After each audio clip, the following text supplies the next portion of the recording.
Good afternoon or good morning, depending on where you are located in Canada. Thank you so much for joining us today for our social media and your business plan webinar. We're very pleased to have you join us today. My name is Liz, in case we have not met, and I am stepping in for Jessica today as your host, as she is away from the office today. Also with me, whose camera is not currently on, I would like to introduce to you one of the newest members of the WRLA team. Amber McGukin has joined us recently to take over our marketing and communications department, and she'll be here also with me in the background to help facilitate questions. And she'll actually be presenting on one of our webinars in 2 weeks' time, just to talk about 101 for media, on how to deal with media. So we're very much looking forward to that. And today we also have with us Charmaine, who, if you've been part of our previous webinars, requires no introduction. She's been a fantastic resource for us. And we know that our members have been really grateful to have her as part of our webinar team. So just in case you're not aware, we do actually record all of our webinars, and there will be an opportunity for some Q&A at the end. Please feel free to use the chat function that's on the bottom, and we'll be happy to take those questions once we get back to you. All members are muted as they are logged in on the webinar. And so to reintroduce to you, or introduce to you, Charmaine Jennings. Charmaine is the owner of Strategic Charm Boutique. Charmaine is a social media guru who helps entrepreneurs share their brand story and connect with dream clients and customers on Instagram and other online platforms. She works hard to help small business owners find their voice and define their message so they can confidently communicate their passion for their industry, the work they do, and the value of their offers. And I know Charmaine has certainly had the opportunity to grow her business and really help out a lot of people in this last year who weren't necessarily positioned to be in the digital world, and has certainly grown that part. So thank you so much, Charmaine, for helping all those small businesses who needed your help in this past year. So without further ado, I am going to pass it over to Charmaine. Awesome. Thank you so much, Liz, for having me back. These are always a lot of fun, and I love being able to show you guys the different ins and outs of social media. And I'm going to kick things off. So let me just share my screen. Give me one quick second, and we'll get everything going here.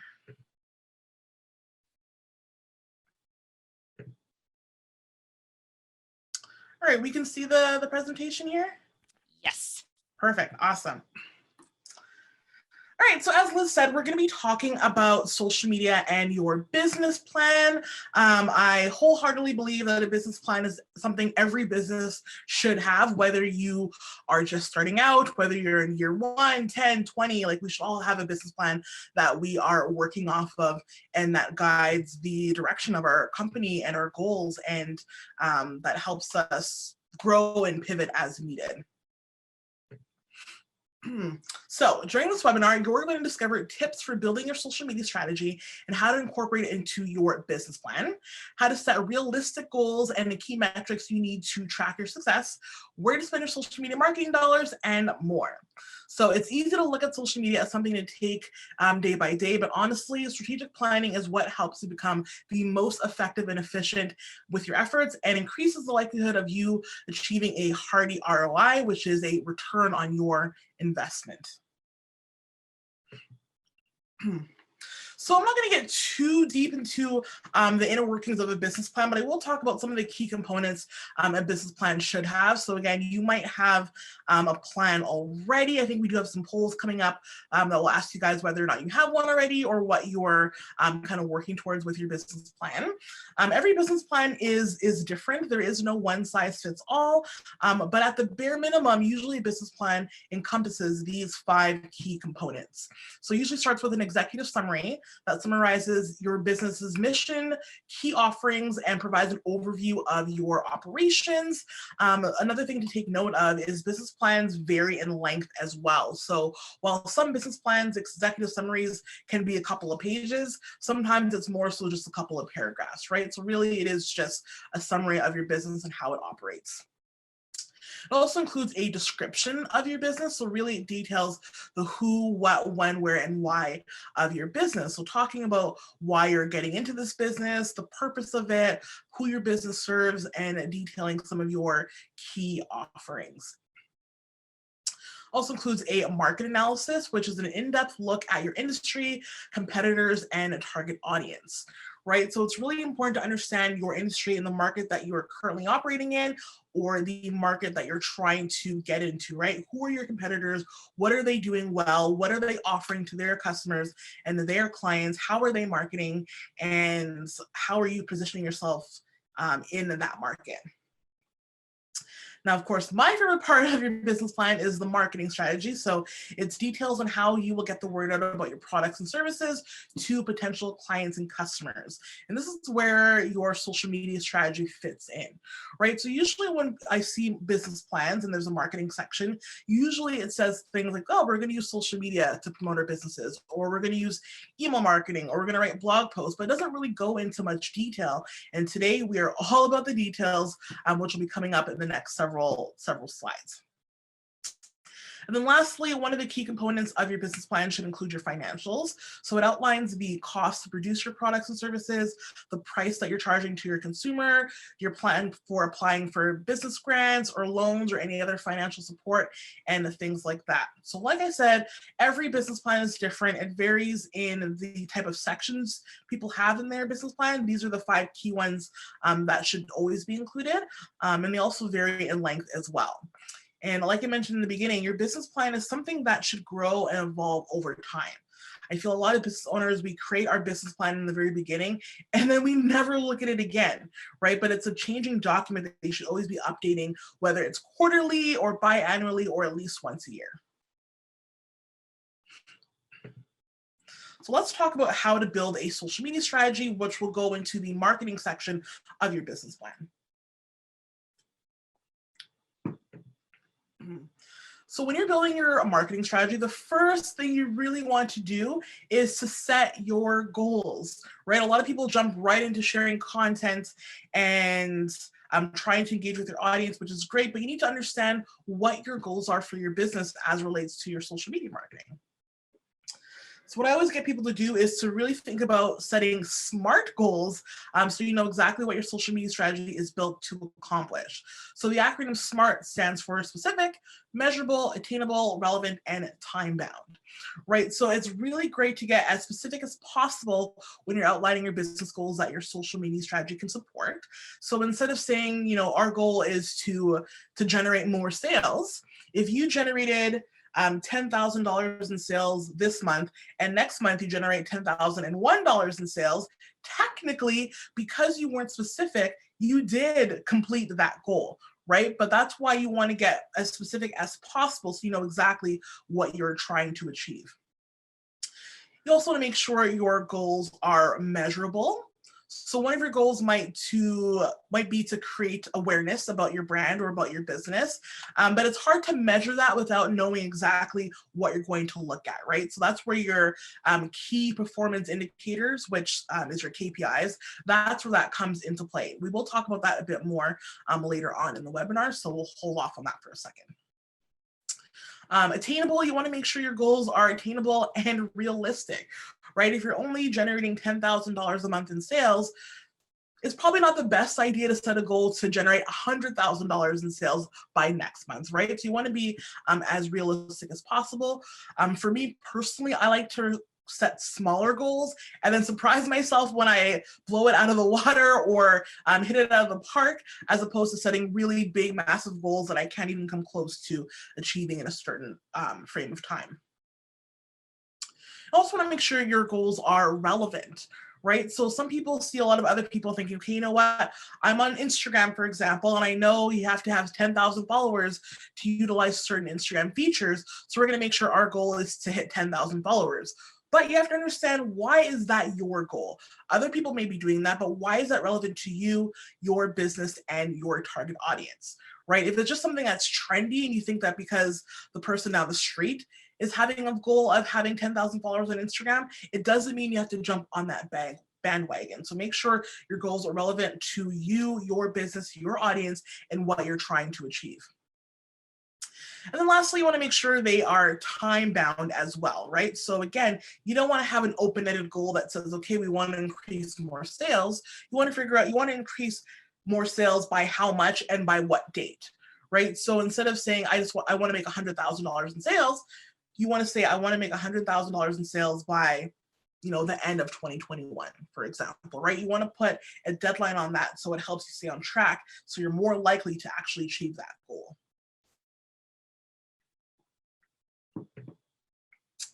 So when setting your goals, think about what you want to accomplish in your business that your social media strategy can support. A few examples of common goals that a lot of clients I work with have is, one, to increase brand awareness. So really just letting people know who you are, what you do, and who your products and services are for. Again, if you're trying to measure what increasing brand awareness looks like, you can measure that based on how many quality followers you're getting on social media, or how many people are clicking over to your website, or how many people are signing up for your newsletter. There's a bunch of different metrics you can look at to measure your brand awareness. Another common goal is to grow a quality following, emphasis on quality, right? It's way better to have 100 followers on social media who engage with your content, like your products, want to buy from you, and are excited to hear from you, than it is to have 100,000 followers who don't even know your company name and don't even know what you offer and don't engage with your content. Right. So as much as it's, it feels nice to see 10,000 followers or 1,000,000 followers or what have you, really focus on quality, because honestly, the more followers you have, chances are the lower your engagement is going to be. Right. So you want to think about that. And building an engaged community is another goal a lot of companies have. So people who actually interact with your content on a regular basis, they're liking it, they're sharing it, they're commenting on it, they're asking you questions, they're really engaged. The reason why I separated building an engaged community from interacting with ideal clients and customers is because you can have an engaged community who doesn't convert into a paying client or customer. Right. So for me, I have some, friends and family who engage with my content on a regular basis, but they're not going to book me for social media services because they don't have a business and they're not an entrepreneur, right? So they are part of my engaged community, but it's not me interacting with an ideal client or customer. It's me interacting with my mom, right? So that's kind of the difference between engaged community and interacting with your target audience. Another common goal is to drive traffic to your website or foot traffic to your brick and mortar. So driving traffic to your website is something that's usually pretty easy to keep track of. All different web hosts and things like that are different, but essentially, if you have a website, somewhere in the back end, there's analytics that should be telling you not only how many people are going to your website each day or each week or each month, but it should give you a percentage of how many people on your website are coming from different areas. Right. So it'll tell you, 80% from Instagram, 7% from Facebook, 2% from Google searches. Usually the back end of your website has those really detailed analytics. Another goal could be to showcase your personal brand, whether you're a solo entrepreneur or maybe it's to showcase the brand of your company as a whole, right? To kind of show how you guys interact with your team members, with your staff, and things like that. Could also be to network with other people in your industry. So maybe there's other suppliers or different pockets of consumers that you want to connect with consistently.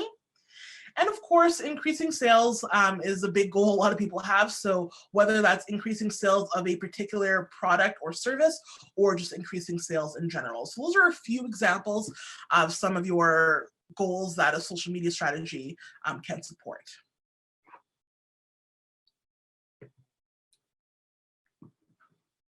The second component of your social media strategy is narrowing down your target audience. A lot of people are very afraid of niching down because they think, what, our products and services can serve anyone and anyone can buy this or use that. And while that could be true, it's hard to speak to everyone, right? I think I had given this example in another webinar before where I had a client who sold, I think they were like energy bars, or protein bars or something. Let's say they're protein bars. And I asked her, okay, well, who's your ideal customer? And she says, well, these protein bars can be enjoyed by, kids who are 5 years old or adults who are 90. I'm like, okay, I understand that kids 9 years old or 5 years old can eat these protein bars and adults who are 90 can also eat these protein bars, but who is your main target audience? Because when you're creating your social media content or online content in general, the way you speak to someone who's 5 years old is going to be different than the way you speak to someone who's 90, right? They have different life experiences, they have different preferences, they have different ways of speaking and thinking. So how are you going to create a strategy that attracts both 5-year-olds and 9-year-olds? Not to mention that 5-year-olds probably aren't on social media, and if they are, they're not the person who is the who makes the buying decisions in their household. But you want to be specific because you want to make sure your messaging is drawing in the right people, so your dream clients and customers. So just to kind of sum up there, so in order to communicate effectively online and achieve your goals, it's important to be specific on your target audience and ideal client or customer. So while your products and services can be used by a wide variety of people, niching down will help you choose the right platforms to build your online presence, right? Because if you know the age group or the behaviors of your target audience, that's going to be easier to figure out where they are on social media. Right? So with Instagram, for example, usually the main demographic there is like 25 to 34. So if your target audience is 50 plus and you're spending all of your time on Instagram, that could be a wasted opportunity, right? Because usually people who are 50 plus, they tend to spend a bit more time on Facebook over Instagram. Right? So even just knowing how old your target audience is will help determine what platform to use to reach them. Niching down also helps you understand the tone of messaging that will be best to connect with your audience. So again, the way you talk to someone who's 20-year-old and just entering university is going to be different than the way you talk to someone who is retirement age, right? They're in different places of their life, they have different needs and experiences, they interact with content in different ways, and they understand language differently, right? So knowing who you're targeting will help you craft your tone and your overall messaging. And it'll help you brainstorm content ideas that resonates with your target audience and helps you build the know, like, and trust factor. So in marketing, the know, like, and trust factor just means that someone feels like they have to know you, like you, and trust you in order to invest in your business or the products or services that you're selling.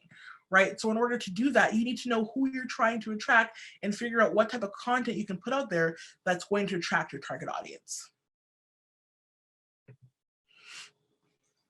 So when you're thinking about your target audience, you want to ask yourself a couple of different questions. What platforms are they on, right? So if you have a business that serves other businesses, so you're B2B, chances are you're going to find a lot of those target audiences on LinkedIn. Not to say they're not on Instagram or Facebook as well, but LinkedIn is definitely one of the main platforms for business to business. You want to ask yourself what they're interested in. If they're interested in like DIY projects and home renovations and things like that, chances are they might be on Pinterest, especially if they're female. There's a lot more women on Pinterest than there are men. So if women are part of your target audience in general or for a specific line of products, chances are Pinterest could be a really great way to connect with them. You also want to ask yourselves, what do they need right now? And what can we do to make their lives better today? Right? So no matter what industry you're in, what products you sell, what services you offer, you are the answer to someone's problems, right? You're there to help someone, again, with their DIY projects or home renovations, or if you're B2B, you're helping them gain different products for their audiences and things like that, right? So you need to think about, who is my target audience? What do they need? And how can we position ourselves as the answer to those problems?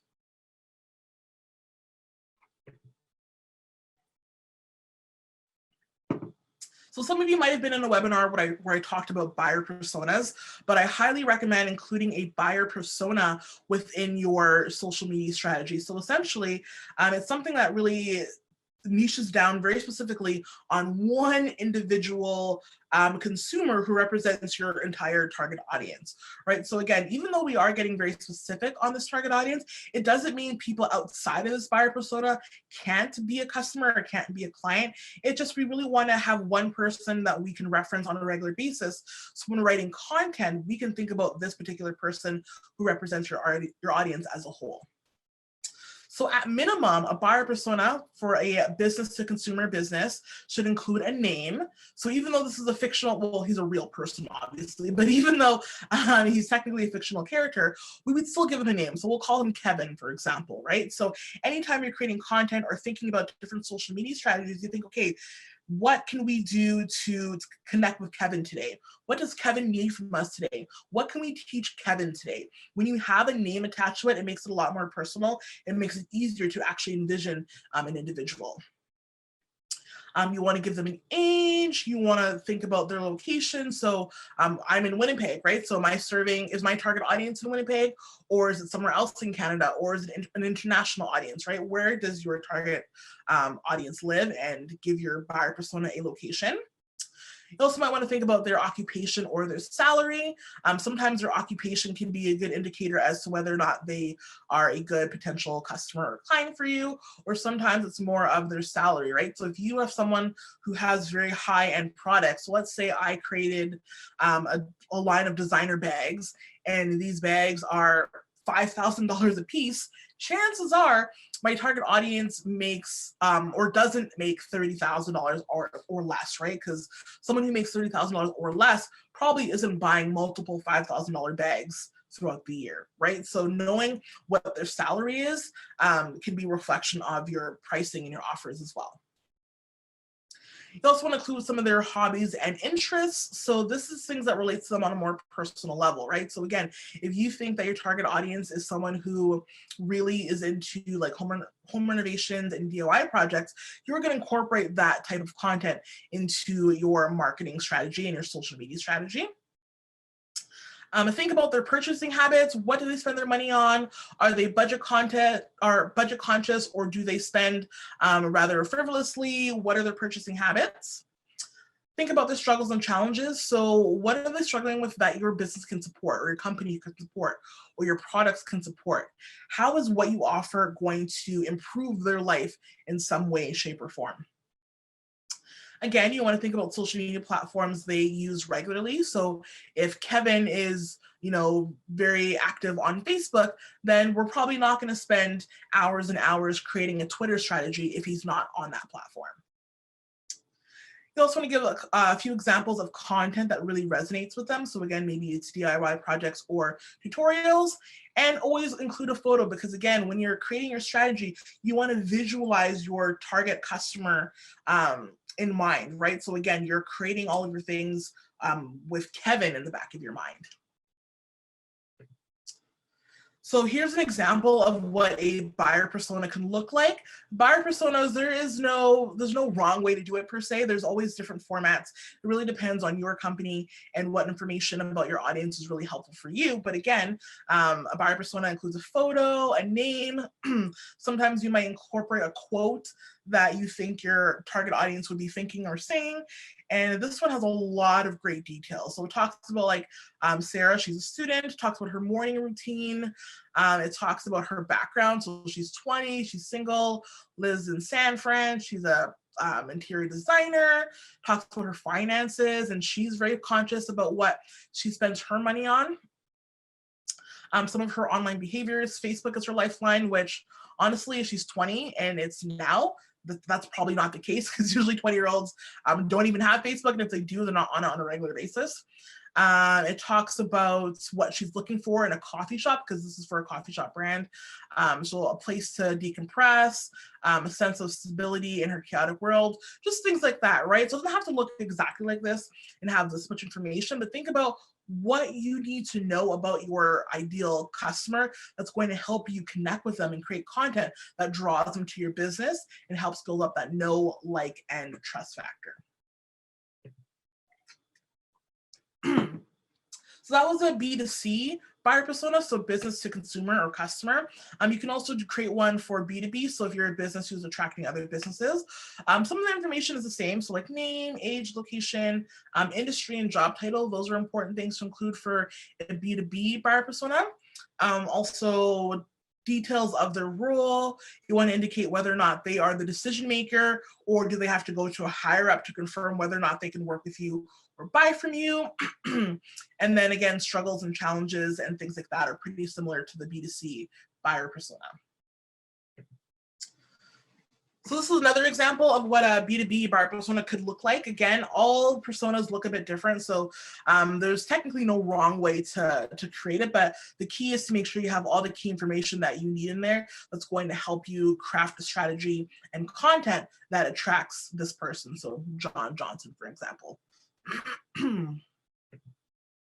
So the third thing you want to do with your social media strategy is to choose your metrics, right?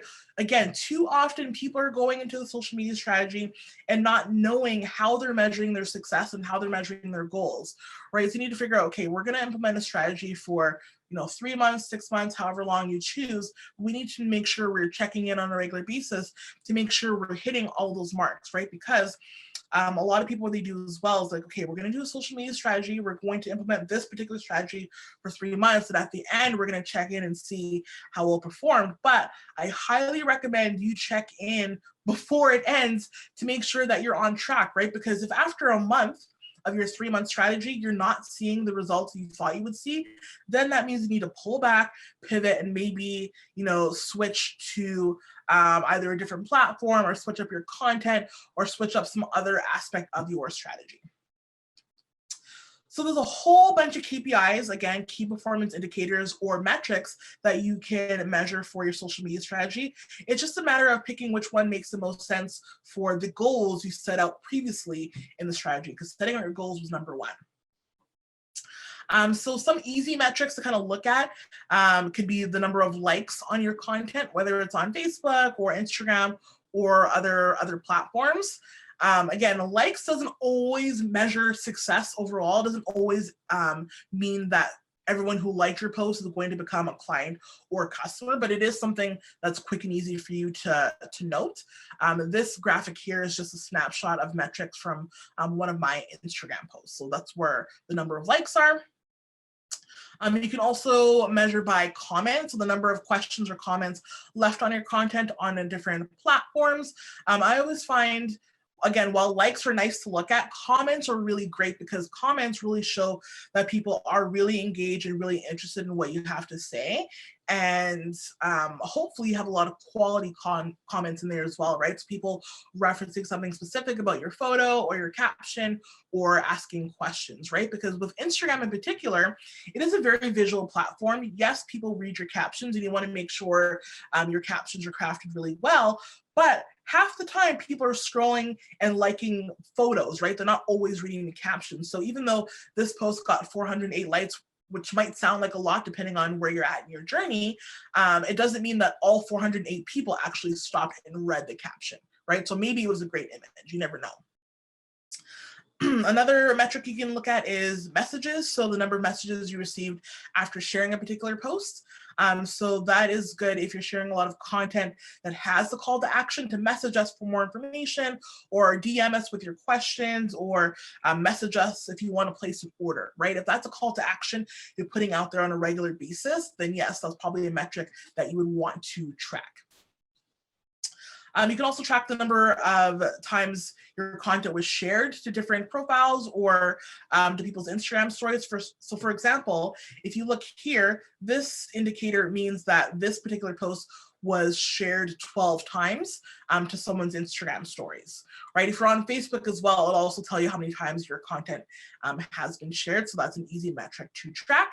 Sharing it, again, is another indicator that your content is of value to your audience, and so much of value that they want to share it to their audience as well, because they think that it's going to help their friends, families, or colleagues. You can also track the number of saves that you're getting on your content. So again, that really refers specifically to Instagram. If you didn't know already, Instagram is my core platform, so I use that as an example a lot.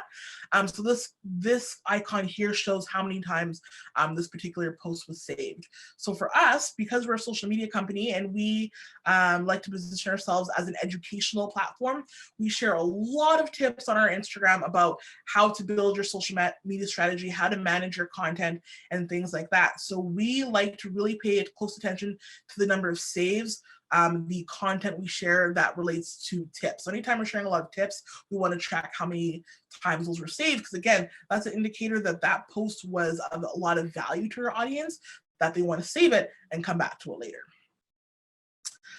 So reach and impressions are things that people usually get really confused about, and they sometimes use them interchangeably.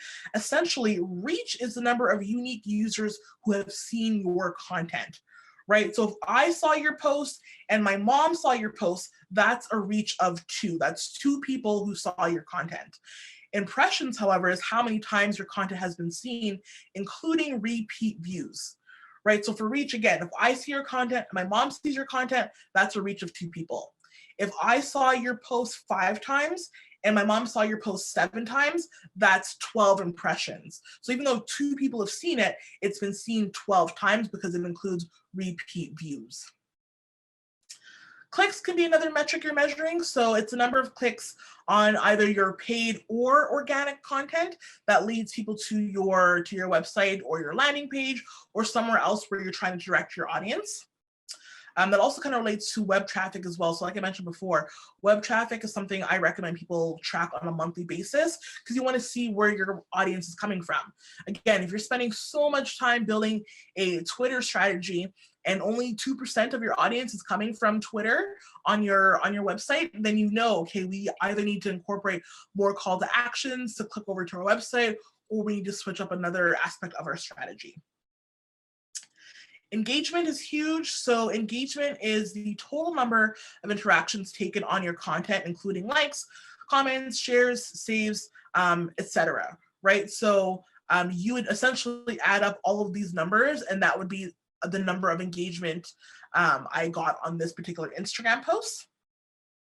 If you're trying to calculate your engagement on a particular post, whether it's Instagram or Facebook, there's a couple of different formulas for doing that. But the way we usually do it is you take the total number of interactions. So again, 408 plus 16 plus 12 plus 1. You take that total number and you divide that by the number of impressions that post got, so how many times it was seen. Impressions isn't on this particular graphic, but that's also shown somewhere within your social media analytics. And lastly, another metric you can measure is your hashtag performance. So seeing how many times people have been, or how many people came to your content through different hashtags. Again, more so for Instagram. You can use hashtags on Facebook, but people don't usually do that anymore. So it's not really of value to you to use hashtags on Facebook, but for Instagram, it's definitely crucial. So there are different platforms like Sprout Social, for example. Sprout Social will tell you how many people are coming to your content from the hashtags that you're checking, which can be really helpful because that way knowing which hashtags are being useful can help you take out ones that people aren't using and work in ones that people are searching for on a regular basis.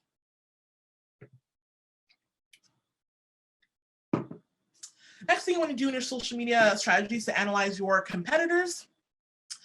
So you kind of do a competitor analysis in another section of your business plan as well. So in your market analysis, you'll include information about your competitors. But when it comes to your social media, it's really important to stay on top of who your competitors are and what they're doing, right? So while there's room for multiple players in the market, it's important to know who your competitors are and how they're positioning themselves on social media.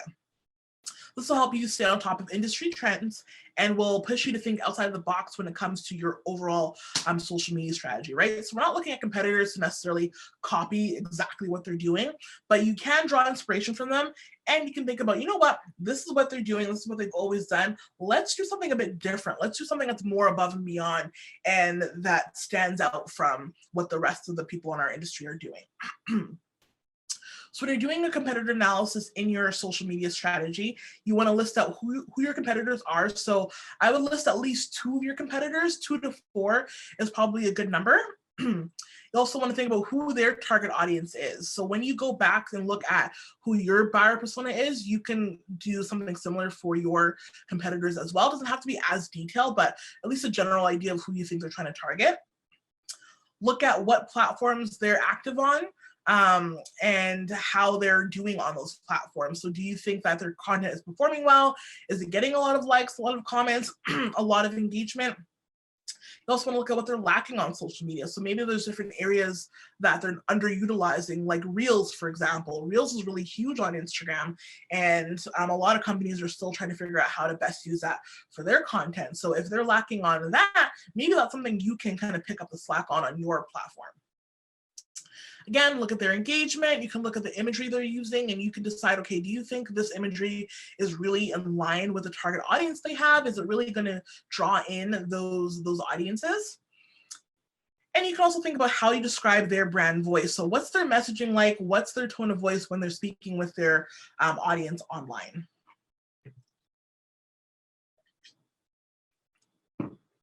Next, you want to define your content pillars within your social media strategy. So content pillars are key topics that resonate with your target audience and are typically educational, entertaining, or inspiring. So establishing your key content pillars makes it easier for you to stay on message, increase engagement with ideal clients and customers, and it makes it easier to generate content in advance. I will say it 100 times over and over again. I really, really encourage people to create their content in advance. Yes, you can create some posts on the fly if you want to, but creating your content in advance helps you be more strategic and more effective with your efforts. So if you are not planning your content in advance yet, I recommend you try do it for at least a week at a time. So maybe every Friday, for example, you're creating and scheduling content for the week ahead. If you can do a month at a time, that would be fantastic, but maybe start slow with a week and build up from there. So in addition to determining what your content pillars are, you can also categorize your content by how-tos, did you know, interesting news, and tips.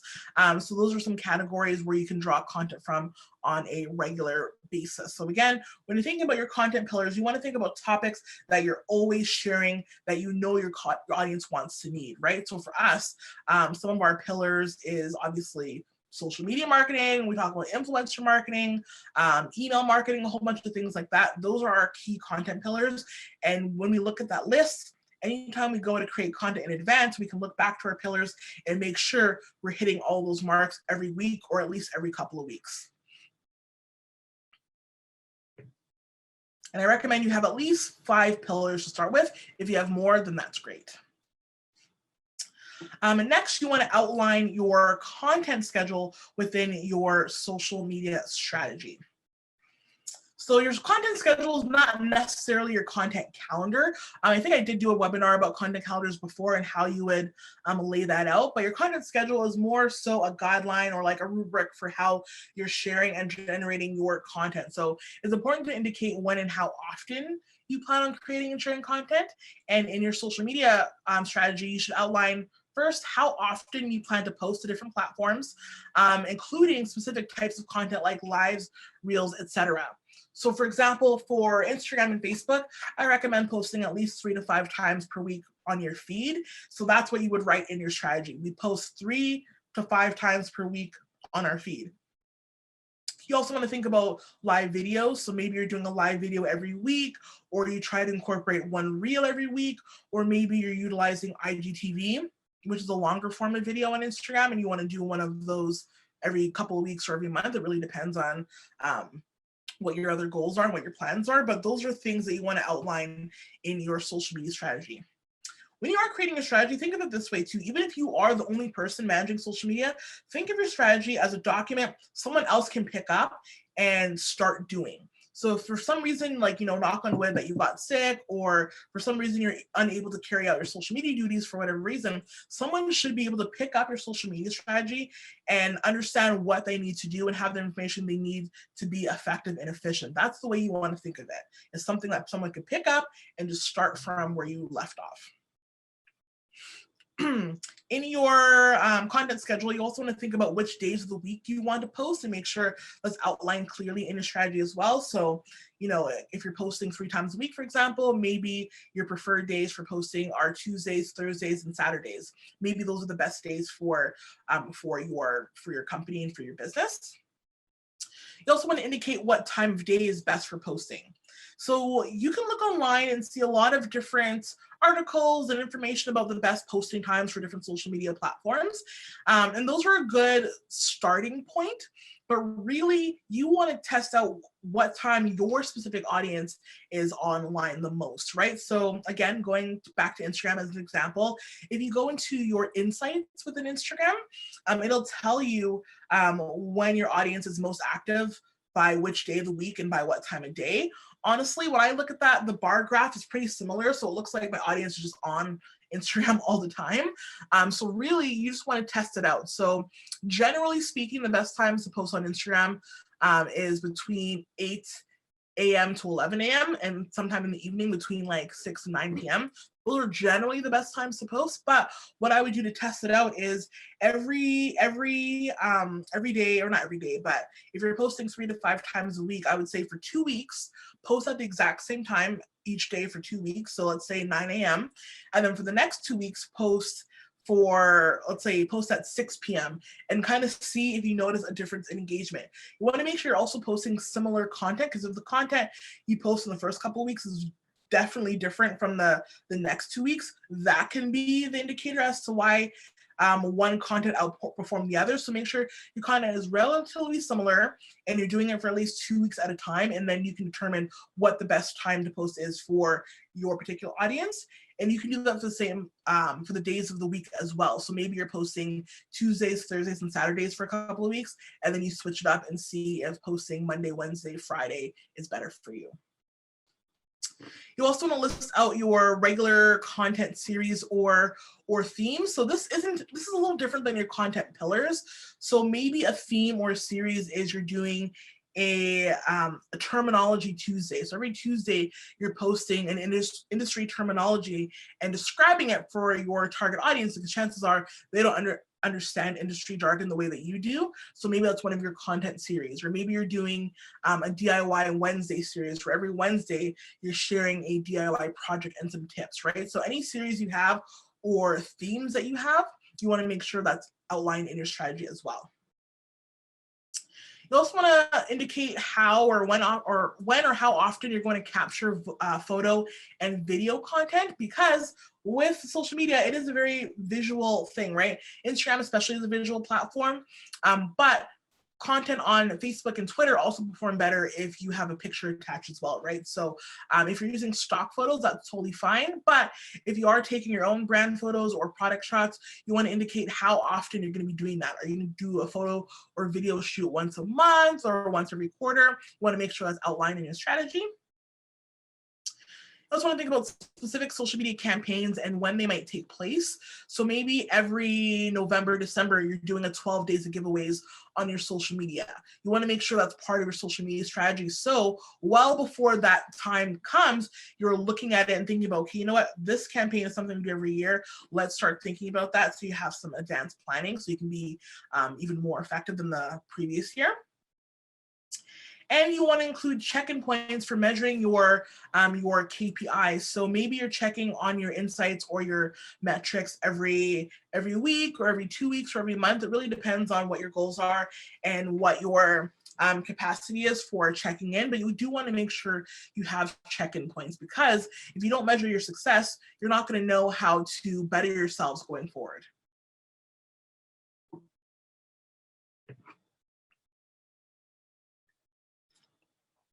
Okay, so we're going to get into paid advertising. So paid advertising can be a highly effective way to promote your goods and services online.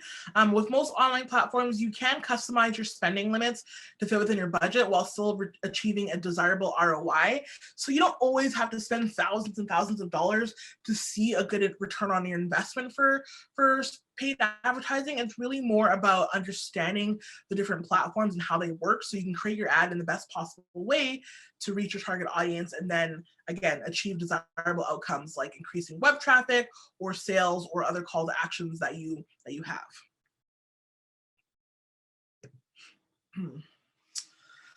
So when it comes to advertising, one thing I do recommend trying to do, especially if advertising is something you don't do on a regular basis, you're still kind of newer to it, is to do some A/B testing.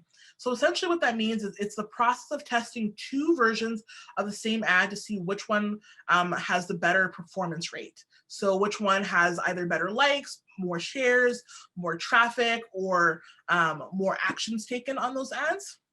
So the key to A/B testing is to create two identical ads, then change one variable. So maybe it's the image, or it's the caption, or it's something about your target audience, or something else that you can change within your ad.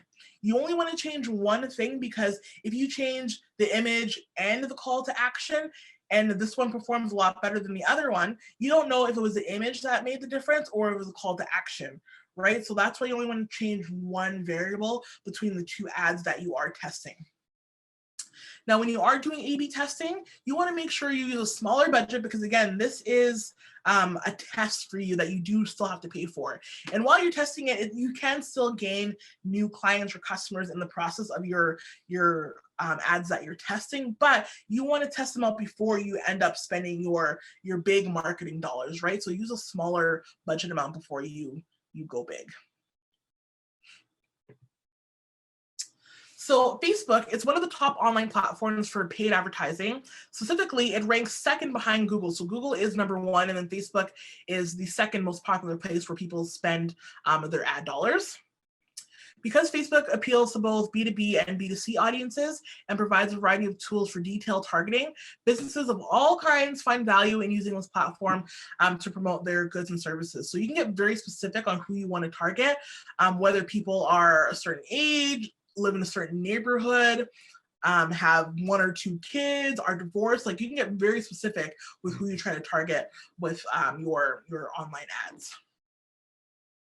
When you are creating Facebook ads, keep in mind it is more cost effective to create ads organically using Ads Manager than it is to boost your posts. So Facebook is always going to say boost this post, but what's interesting is that Facebook contradicts itself. Right, so they always say that ads perform better when the captions are a bit shorter, and when certain types of images are used, or when there is no text over your images. They have different guidelines for what performs best on Facebook. However, if you have a post on your Facebook page that has text on your images and that has a very lengthy caption, it's still going to give you the option to boost that post to get more traction, right? So it kind of contradicts itself, right? If you were to create that post in Ads Manager, it'll tell you that it thinks you have too much text, or it thinks you need to change your image, right? So there's a lot more customization when you build it organically in Ads Manager, and it's going to help your ad dollars stretch a bit more than just boosting random posts willy-nilly. You can still boost posts here and there when it makes sense and if it is the right post, but I see a lot of companies just boosting every single post just because, and usually it's not doing that much for them. So when it comes to budgeting, a lot of people ask me, how much should I spend on ads, whether it's a Facebook ad, Instagram, Google ads, like how much should I spend? And honestly, there is no right or wrong answer. Like, it's really hard to determine how much or how little you need to spend, right? There are companies who spend just a couple $100s a month who are seeing a lot of traction with their ads, but that's because they're creating them very well. They understand them well, they know who they're targeting, and they have it down to a science. So they can spend a couple hundred and they feel fine with the return on that investment. There are people who are spending thousands of dollars on ads and aren't getting any return because they don't know what they're doing, right? So it really kind of depends on your knowledge of creating ads. And I think we did talk about ads in a previous webinar, but it depends on your knowledge creating them, and it really depends on how much you do have to spend, right? So when it comes to determining how much money you should or need to spend on your ad to promote your services or your products, look back to your goals, look at your SMART goals and figure out, okay, here's what our goals are, whether it's monetary or otherwise, and here's what we feel makes sense for a monetary investment to achieve that goal. Here's what that goal is worth to us upfront. That's one way you can kind of look at it. You can also analyze some of your past marketing efforts to see how other ads have performed in the past and see how much you spent there and where you can either increase or take away. And if your goal is focusing on selling a certain amount of products or services within a very specific time frame, you can look at your business or company finances to determine, at minimum, how much you need to sell of that particular product or how many clients you need to book to make profit on that particular product or service. And from there, you can think about how much you're willing and able to spend to bring in those sales. So just to let you know, I will make sure you guys have this PowerPoint so you can kind of go back to it and go over things in more detail, but I know we do want to get to the Q&A at the end as well. So thank you so much. I'm happy to answer any questions you have. You can put them in the chat or what have you.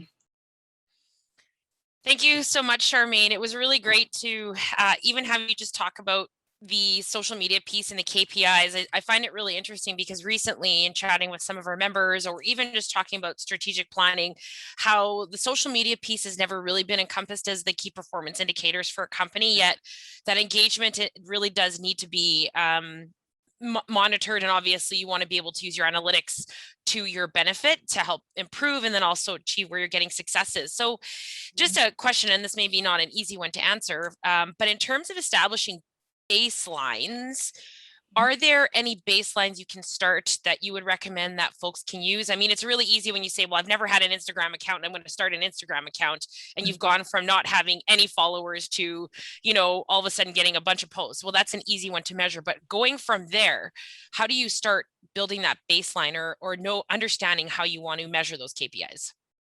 For sure, that's a good question. I think usually when it comes, like, if you're just starting your social media accounts, the first thing people are focused on is just growth and awareness, right? Because you Okay. want to make sure you have an audience to actually talk to and market to and engage with, right? So it's really focusing on putting out quality content that's going to bring people in, keep people sharing your content, and keeping them coming back to your platform to grow and increase your brand awareness. I think that is the very Okay. bare minimum for Okay. anyone.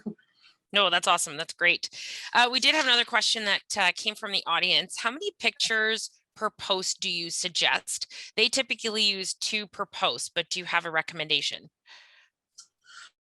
I don't have a recommendation. I think it really depends on the type of content you're sharing. So for us, anytime we're sharing any, like, hard hitting tips, we usually create a series of 4 to 5 graphic images that people can swipe through as a carousel post on Instagram, or as a little mini album on Facebook, because we can't.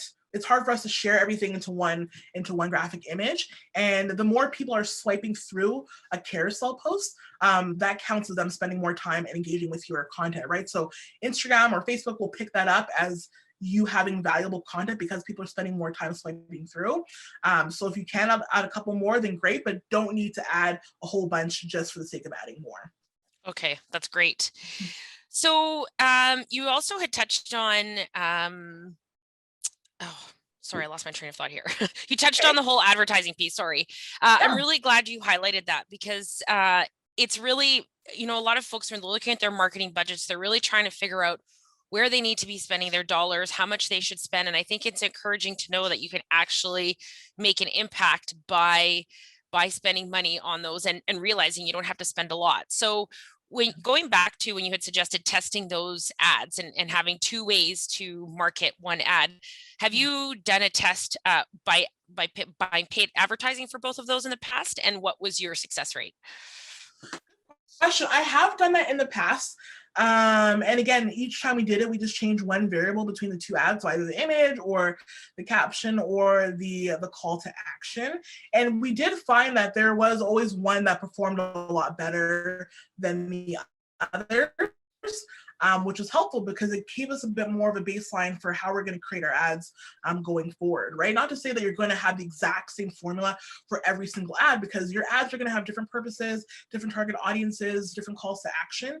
So it's not like a one-stop shop where, okay, we figured out this one works well, this is what we're going to do forever and ever. You still have to change and pivot. Plus, the way you create ads on social media changes almost every week, I feel, especially when it comes to Facebook.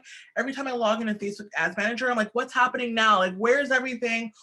What do I do? You have to keep changing things. I will say, for me personally, for my company, we don't do paid advertising for ourselves anymore. We used to, but we focus a lot more on content marketing and Mm. literally just putting out lots of quality content, and that's where we've seen the most traction. So it's not to say that paid advertising won't add to that, but for right now, content marketing is where we sit and where we feel happy. Well, that means that you did a really great job on the advertising piece because it created that awareness that you wanted, correct?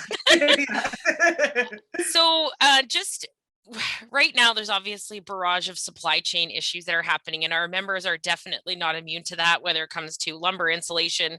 There's challenges on all fronts. And so, typically, when you're building your content that is around driving business, and maybe some of those materials that normally we would want to be promoting at this time of year are not necessarily available, what would your recommendations be in terms of content development in such a difficult time of supply chain? Tough question, but thought I would see if you had a response. For sure, it is tough, but honestly, I think, and you guys might not like this answer, but don't think of it as how can we still keep promoting our business, right? Because if you have that mindset, it's going to be hard because you're going to think, okay, well, what products can we promote if we don't have them, or like if there are things that are kind of backing things up. Think about how can we communicate with our audience? How can we engage them? How can we teach them today? What value can we give them today? Think about giving, as opposed to how can we promote ourselves and still promote what we offer without having the supplies, right? So think about how can we start a conversation with our audience today? Oh, that's excellent. Well, thank you very much. And just while we wait for a few more questions to come in. Adding that quickly. Oh, sorry. Go ahead. Sorry. Go ahead. Sorry, it's lagged on my end. Mine too. Sorry, I was just saying that I'm just adding to that. See, there you go. I was just saying that again, we're still over a year in this pandemic, right? And people now more than ever are, again, they're doing so many DIY projects at home. They're doing a lot of renovations. They're doing a lot of different things like that. And they're still looking for more things to occupy their time. So the more you can position yourselves as someone who has an answer to their problems or their challenges, or can speak to their current interests, the more they're going to see value in your company. And when you do have the supplies available for them, you're going to be top of mind for them. Oh, that's excellent.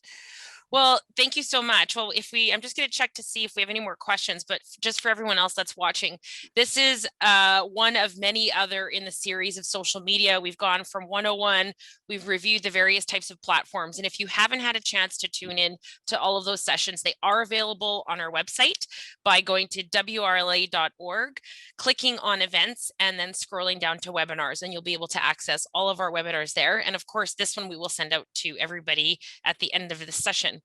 And seeing no further questions coming in, just want to say thank you to everyone for joining us today. Our next webinar is taking place May the 4th, and it will be presented by Tega Building Products. It is on stress management, which I know right now a lot of folks are needing until we get back to normal. So we hope that you can join us next Tuesday. Thank you again, Charmaine, so much for joining us, and we look forward to working with you again. And if you have any questions following this webinar, feel free to send them our way. Have a really great day, everybody. Thank you.